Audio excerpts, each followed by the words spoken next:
Le monde artisanal a été fortement secoué par les événements post-électoraux. Aujourd'hui, l'heure est à la relance économique et à l'espoir. Et c'est ce sentiment d'espoir que le ministre de l'Artisanat et de la Promotion des petites et moyennes entreprises a exprimé aux représentants des fédérations d'artisans. Pour lui, cela doit se passer dans un environnement de pardon et de réconciliation. Le ministre Sidiki Konaté a également promis le soutien du gouvernement au monde des artisans pour soulager les sinistrés. Des mesures sont arrêtées pour l'indemnisation des victimes des événements post-électoraux.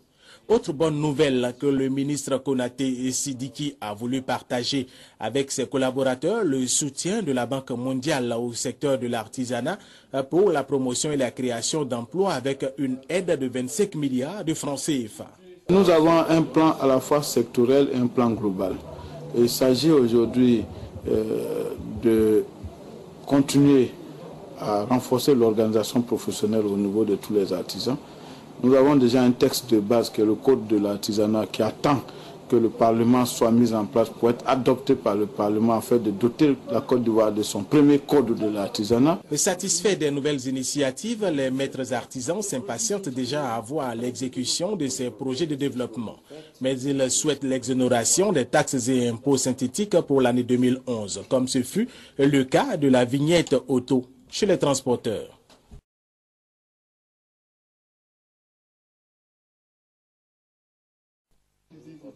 25 milliards de francs CFA, c'est l'appui budgétaire de la Banque mondiale au gouvernement de Côte d'Ivoire à travers le ministère de l'Artisanat et de la Promotion des petites et moyennes entreprises.